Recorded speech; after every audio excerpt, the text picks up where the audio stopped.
Hi guys! Welcome back to my YouTube channel. For today's vlog, ay i-update ko kayo sa mga nangyayari sa buhay ko lately. So, life updates tayo. So, magsa-start ako na October 20, 2023. So, nag-renew na ako ng visa ko dito sa China. Good for another 1 year na ulit yung residence permit ko dito sa China. So, sabi sa amin sa immigration, pag wala pa kaming anak, 1 year lang muna ibibigay nila sa akin. Pero pag may anak na kami, pwede na akong mag-apply for 2 years residence permit. So, that's good news. Hopefully, next year, meron na kaming, sana magkaroon na kami ng baby ng asawa ko. Kasi 2 years na kami together. And mahigit 1 taon na rin kaming kasal. Kasi 4 months lang naman kami nag-date. Tapos, kinasal na kami kaagad. Ganong kabilis. Ganun. And then, after kong mag-renew ng visa ko is nanood kami ng music festival. Kasi along the way na papunta dun sa immigration is nakita namin na merong music festival na gaganapin. So, bumalik kami doon para manood. Pero nadismaya kami kasi mga college students yung nagpa-perform. May makulit sa tabi ko. So, ang pangalan ng music festival is Shensha Music Festival. So, mga college students yung nagpa-perform. Hindi namin siya nagustuhan kasi supposed to be rock music festival siya. Pero ang lungkot ng sound system, hindi akma yung tunog ng sounds dun sa supposed to be ay rock. At saka masyadong matamlay yung program nila. Actually, nag-expect kami kasi matagal ko na nakita yung poster sa metro train. So, nag-expect ako na maganda talaga yung concert kasi ang dami nilang mga commercial, ganyan. Kaya, in-expect ko na maganda. Pero nung nandun kami, nadismaya lang kami. Kasama namin yung mag-asawang kaibigan din ng asawa ko. So, 2 couple kami nanood. Ang ginawa na lang namin, pinanood na lang namin talaga yung fireworks display. Actually, nauna pa nga yung fireworks display kesa dun sa music festival. So, nung natapos yung fireworks, umuwi na din kami kaagad. And then, pagka-uwi namin, kasi naka-e-bike lang naman kami, nag-drive lang kami ng e-bike. Yung e-bike na yon, nanakaw that night kasi nakalimutan ng asawa ko na naiwan niya palang nakasaksak yung susi dun sa e-bike niya. So fast forward, October 21, kinaumagahan, supposed to be papasok na sa trabaho yung asawa ko. Pero, nung nandito pa siya sa bahay, hinahanap niya yung susi ng e-bike niya. Hindi niya makita kung nasaan. So, iniisip niya na iwan ulit niya doon sa e-bike niya na nakasaksak pa yung susi. So, bumaba siya, punta siya doon sa pinag-chargean niya. Hindi siya dito sa building namin nag-charge ng e-bike niya, guys, kasi wala ditong charging station. Yung ibang buildings, parang ang pagkakalam ko na sa 27 or 30 buildings dito sa community namin. Sa building number 6 siya nag-charge ng e-bike namin. So, kinaumagahan, papasok na siya, pumunta siya doon. Tapos, hindi niya na nakita yung e-bike niya. Kaya nagtaka na siya, hinanap niya pa doon sa buong charging station, baka nailipat lang. Kasi merong times na nililipat yung e-bike pagtapos na silang mag-charge para yung iba naman ang pwedeng mag-charge doon sa pinagsaksakan mo. So, nilipat niya yung buong parking doon na charging station. Pero wala talaga. So, bumalik siya dito sa bahay. Normally kasi guys, kapag umaga, bago pumasok yung asawa ko, magkikiss-kiss muna yan sa akin bago siya aalis. Kasi yun yung usapan namin. Hindi pwedeng papasok ka ng trabaho na hindi ka magkikiss sa akin. Ganon. So, yun na talaga yung naging routine namin. Kahit naman nung nasa Pilipinas pa kami, ganun talaga yung ginagawa namin. And then, bumalik siya dito sa bahay. Nagtataka ako kasi kumakatok na naman siya. Sabi niya, honey, open the door. Binuksan ko naman. Tinanong ko siya, bakit bumalik ka? Siyempre in English kasi hindi naman kami nagtatagalog. Bakit bumalik ka? Sabi ko ganun sa kanya. Sabi niya, wala na daw yung car niya. Sabi ko, Sabi ko, bakit? Tapos sinabi niya nga sa akin, kinuwento niya na nung nandito daw siya sa bahay, hinahanap niya yung susi, hindi niya na makita. So, in-expect niya na naiwan niya sa e-bike. Pero nung tiningnan niya, pagbaba niya, wala na yung e-bike niya. So, pagdating niya dito sa bahay, hiningi niya lang sa akin yung national ID niya. Tapos, tumawag na siya sa police na sinabi niya nga na nanakaw yung e-bike niya. And then, after noon, bumaba na siya.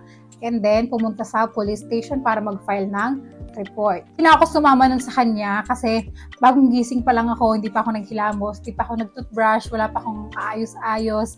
As in, sobrang pangit ko pa, mukha akong zombie nun. Kaya hindi na ako sumama sa kanya. And nag-offer ako sa kanya, sabi ko, habang nasa police station pa siya na maglalakad ako sa buong community para tingnan kasi baka mamaya pinagtripan lang tapos pinark sa ibang lugar, sa ibang building, ganyan.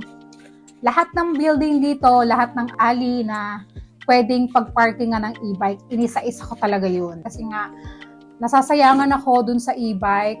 Pinili namin siya guys, second hand lang kasi hindi naman kami taga rito sa city na to at gagamitin niya lang para sa work.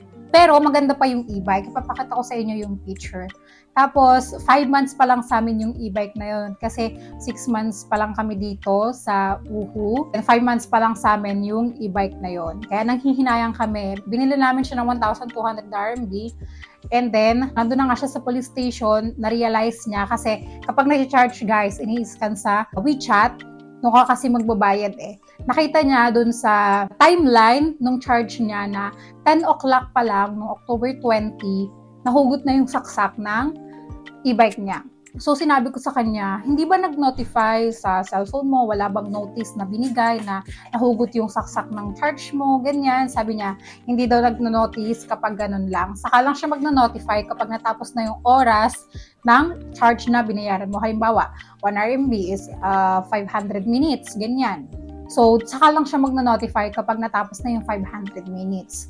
So, totally, wala kaming alam na nawala na pala nung gabing yon yung e-bike namin. After mag-file ng asawa ko ng report sa police station, sa tapat kasi ng police station, merong e-bike shop. So, sabi niya, bibili na ako ng panibago kasi kailangan niya talaga sa work, hindi pwede na wala siyang e-bike. So, sabi ko sa kanya, sige, bumili ka na kasi madali namang ibenta yan kapag nakuha mo na yung dati mong e-bike, kapag nahanap na ng pulis. So, sabi lang sa kanya ng pulis is mag-antay ng news, mag-antay ng update. Once na nagkaroon na sila ng balita, kapag nahanap or anything regarding dun sa e-bike niya. Sabi ko sa kanya, ipagpapatuloy ko ba yung paghahanap dito sa community kasi parang 3 building na lang yung hindi ko pa napupuntahan. Almost 1 hour ako naglalakad nung umagang yun, na normally natutulog lang ako, kaya medyo naiinis din talaga ako nun. So, nagkita kami ng asawa ko sa labas na ng community kasi sabi niya, doon na lang daw kami tumingin ng e-bike sa may kabilang intersection mula dito sa community namin. So, doon kami sa Bobo Street, nagpunta, as in Bobo yung pangalan ng street doon guys, huwag niyong anuhin sa mga Pilipino nanonood ng vlog ko. Pumunta kami ng Bobo Street intersection kasi doon merong isang shop. And then, habang naglalakad kami, bago pa yung sa may tapat mismo ng shop, sa may entrance, bago pa kami makarating sa entrance para kausapin yung empleyado dun sa shop, niloko ko yung asawa ko, nag-joke ako sa kanya kasi meron mga second hand na e-bike na nandito sa left side namin. So sabi ko sa kanya, honey, look, your car. Tapos, hindi ko ina-expect na yun pala talaga yung e-bike niya. Napa-second look kami parehas. Kasi nga, gino-joke ko lang naman siya na, honey, your car. Sabi ko gano'n sa kanya. Tapos dumiretso pa kami ng lakad doon. Tapos parang, alam mo yun, parang split second nga lang Split second lang, tapos napalingon ulit kami. Kasi ang tiningnan ng asawa ko is yung helmet na nakasabit doon sa may, di ba ito yung handle, dito sa may unahan niya. Doon kasi nakasabit yung helmet niya. And then, makikilala ko kasi talaga yung e-bike namin dahil hindi parehas yung side mirror. Hindi parehas yung shape ng side mirror niya. So, nagulat kami parehas. Sabi ko, kung yung nagnakaw neto, dito binenta yung e-bike namin, hindi siya nag-iisip. Kasi ang daming pwedeng pagbentahan. Pwedeng mas malayo pa. Para hindi namin makita ba? Pero naisip namin, siguro, kaya doon niya lang sa malapit binenta kasi walang charge yung e-bike namin. Pagka-uwi namin noong October 20, parang 1 bar na lang yung charge noon. Tapos, siguro mga 9:30 kami nakarating doon sa parking. And then, i-charge namin siya. Tapos, before 10 o'clock, nahugot na siya. So, wala pa ang 30 minutes or 30 minutes pa lang siya na-charge. So, gaano lang yon. Normally kasi, charge ng asawa ko yung e-bike niya is 8 to 16 hours. Ganun katagal. So, wala talagang charge halos yung e-bike na yon. Kaya siguro dun niya binenta. Di ang ginawa ngayon ng asawa ko, kinausap niya yung staff dun sa shop at sinabi niya na sa amin yung e-bike na yon, hinahanap namin kasi nga nawala kagabi. And then, tinawagan niya na yung police na sinasabi niya na nakita namin yung e-bike, nandito siya sa shop na to. And then, sabi ng police ay pupunta daw sila doon para i-meet kami. Pagdating nila, chinek nila yung e-bike. Kasi nagbigay ako sa asawa ko na buti nga hindi ko pa natapon yung resibo nung binili namin yung e-bike. And then, meron din akong picture nung binili namin siya nung araw na nakita yung plate number ng e-bike. Meron din akong picture na nakasaka yung asawa ko doon, pinicturean ko siya sa e-bike niya. Buti na lang kasi kung hindi, wala kaming proof na sa amin yun. At isa pa sa kinakainis ko guys, kasi yung staff na bumili ng e-bike namin doon sa shop na yon, hindi man lang siya nag-counter check kung talagang doon sa nagnakaw yung e-bike namin. Alam nyo ba, walang any proof na binigay sa kanya na sa kanyang e-bike. Dahil lang merong susi yung e-bike namin, binili niya yung e-bike. Alam niyo ba kung magkano lang? 450 RMB lang. So, wala pang kalahati yung binayad namin sa pagkabili namin dun sa e-bike.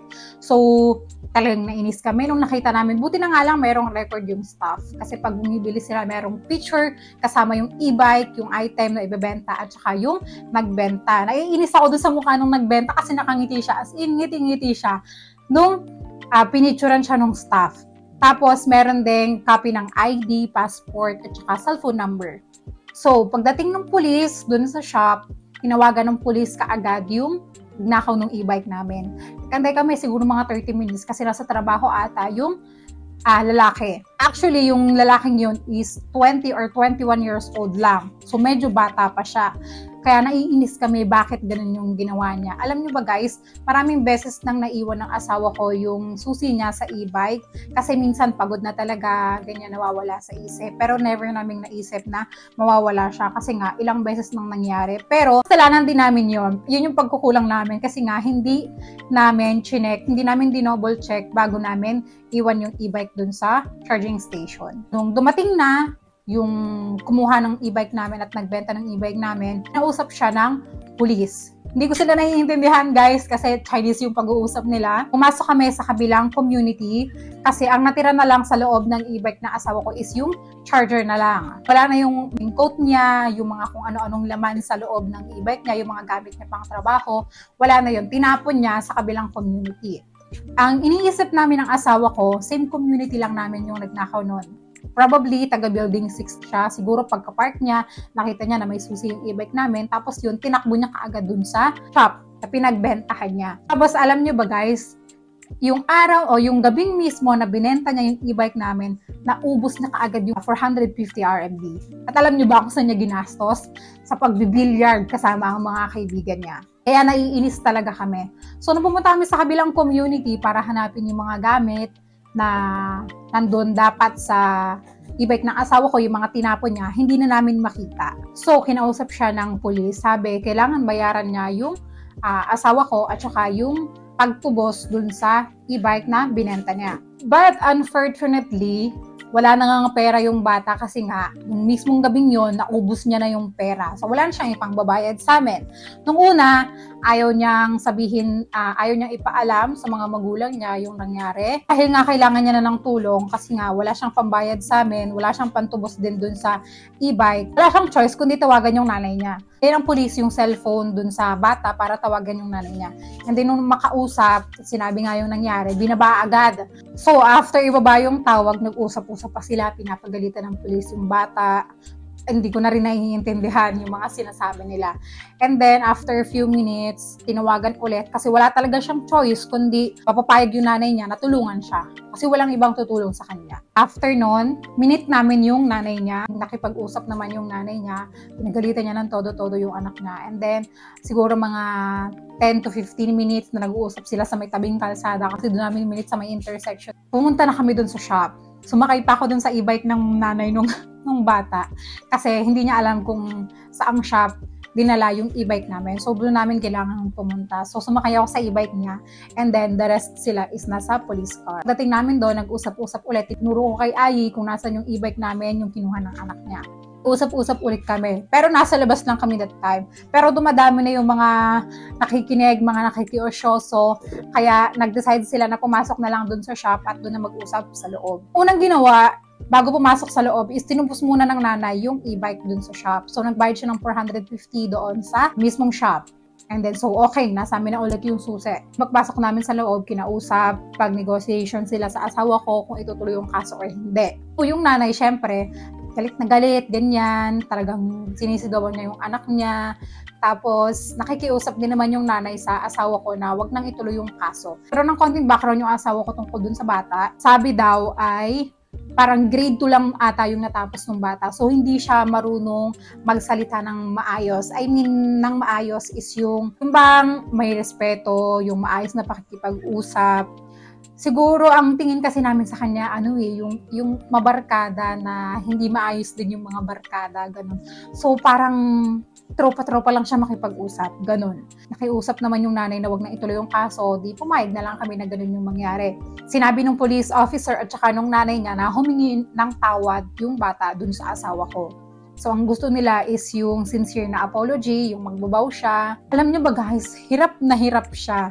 Nakipag-away pa siya sa police officer kasi nga, ina-urge na siya na mag-sorry. Ko lang isang oras nang nag-uusap, pinipilit siyang mag-sorry ng maayos. Wala talagang nangyayari, hindi niya talaga kaya. Hindi ko alam kung anong problema niya, ba't hindi niya kaya mag-sorry. Ang lakas ng loob niya magnakaw pero wala siyang lakas ng loob na aminin, mag-sorry ng maayos dun sa ginawa niyang kasalanan. Nasampal siya ng nanay niya. Unang beses siyang sinampal dito sa kanan, medyo hapyaw lang, pero nakita ko na bumakat din talaga yung kamay ng nanay dito sa right cheek niya. Tapos, dahil nga nakikipag-away na din yung bata sa police officer kasi parang ginaganto na siya kasi nga binamadali na siya na mag-sorry ka na, ganyan. Nakikipag-away siya, parang gusto niya makapagsanggaban dun sa police. Yung police, merong body cam siya dito. So, makikita naman kung ano yung nangyayari. Parang sinasabi pa kasi ng bata, hindi naman ako nakikipag-ano sa inyo, bakit ginaganyan niyo ako? Ang ending, nasampal siya ng nanay niya, na Maricel Soriano siya ng nanay niya, 3 beses dito sa kaliwa naman. Grabe, makikita mo talaga, kahit ang chubby ng mukha ng batang yun, makikita mo talaga na namamaga yung left cheek niya. Kasi ba naman, natatluhan ka dito, Maricel Soriano pa yung sampal sa'yo. Gusto ko nga matawa habang sinasampal siya ng nanay niya. Pero, syempre, ayoko namang tawawa kasi baka isipin nila hindi ako seryoso sa nangyayari. So, tumalikod na lang ako. At hindi ko na sila tinignan. Tapos, nakiusap yung bata. May lakas pa siya ng loob makiusap. Na silang dalawa na lang ng asawa ko mag one-on-one talk para makapag-sorry siya at makapag-bow siya. Nahihiya siya na nakatingin ako, yung nanay niya at yung dalawang police officer, pati yung empleyado ng shop na nakatingin sa kanya habang nagsusorry siya. So, pinagbigyan para matapos na. Pero nung nagkasundo na, pinagsabihan din naman siya ng asawa ko. Sorry naman daw sa kanya, nagbow naman daw sa kanya yung bata. So, okay na. After nun, nagbayad na lang ng compensation yung nanay. Nagbayad siya ng 600 RMB para sa araw na hindi nakapasok ng trabaho yung asawa ko at saka para dun sa mga gamit na itinapon ng bata na nandun sa loob ng e-bike. After nun, nag-lunch kami ng asawa ko na medyo gloomy. Medyo feeling blue kami parehas kasi hindi talaga kami natuwa sa nangyari, masyadong hassle, ganyan. Tapos inaya ko na nga lang siya mag-milk tea. Sabi ko mag-milk tea tayo para naman kahit papano malighten up yung mood natin. Tapos kumain kami ng paborito niyang shui jiao para pampalubag loob ba, para hindi na siya masyadong inis, ganyan. After noon, umuwi na kami, nagpahinga, natulog. Kung medyo paggabi na, kaya siya, sabi niya, honey, meron akong nakita sa Douyin, yung Chinese TikTok, mga rescued animals na pinapa-adapt. So, merong aso at saka pusa doon. So, nag-usap kami ng asawa ko. Kasi mahilig talaga sa pusa yung asawa ko. Kahit nung nasa Pilipinas pa kami, ang dali niya lang din mapaamo yung pusa. Kung pumunta kami doon, alam niyo ba, talagang gustong-gusto siya ng pusa na hinawakan niya. Gusto sana namin yung maliit lang na pusa para kahit papano, habang lumalaki, kami yung magtuturo sa kanya, kami magte-train sa kanya. So, gusto namin is yung baby pa. Luckily, merong 2 kitten, pero yung isa hindi na available. Ang color niya is white and orange. And then, yung isang available na lang is yung black and white. Kinuha na namin agad-agad. Talagang inano pa nga ako ng asawa ko, sabi niya, sigurado ka ba? Kaya mong alagaan, ganito, ganyan. Actually, guys, never pa ako nagkaroon ng sarili kong pet sa buong buhay ko. Meron kami mga pusa, aso sa bahay namin, pero mga kapatid, magulang ko, sila kasi ang nag-aalaga nun. Papakilala ko siya sa inyo. Actually, medyo mailap pa nga siya. Gusto niya lagi lang siya nasa dilim, nakasiksik. Pag hawak mo siya, talagang magsisiksik siya dito sa gilid. Kasi gusto niya, ewan ko ba, nilalamig siya, or talagang gusto niya lang ng masikip at madilim. Tapos, dahil nga wala pa kaming bahay ng pusa, wala pa kaming mga gamit niya, murder pa lang kami sa Taobao kagabi, And then, ngayon, nasa box pa lang din siya. Pero hindi siya natulog sa box. Natulog siya sa ilalim ng kama namin. So, nilagyan na lang namin siya ng latag doon. Tapos yung tubig niya. Iniwanan namin siya ng tubig doon. Hindi namin iniwan yung pagkain niya, yung cat food niya, kasi baka naman masobrahan siya sa pagkain. So, pagka umaga, nitong umaga, binalik ko ulit yung pagkain niya para makapag-breakfast siya. So, kumain naman siya, okay naman siya, umiinom naman siya. Pero nung bagong dating siya dito kagabi, parang galit siya kapag tinitingnan siya ng tao, tapos ayaw niya nang maliwanag. So, ayun yung conclusion namin. Siguro, nag-a-adapt pa siya sa bagong environment niya. Kaya, inahayaan lang namin siya kung anong ginagawa niya dito sa bahay. Pero, hindi ko siya ginugutom at hindi ko siya inuuhaw. So, palagi ko siyang binibigyan ng tubig at saka ng pagkain niya. Ayan, si Mimi. Say hello. Hello. Hello, people. Say hello. Hi. Ayan. Ang cute niya. Mabait naman siya eh. Kaya lang mailap pa talaga siya. Hindi nga ngayon, naglalaro-laro na siya mag-isa. So, naglalaro na siya sa box niya. Kagabi, ayaw niya talaga. Gusto niya lang nasa dilim, ganyan, nakasiksik lang siya.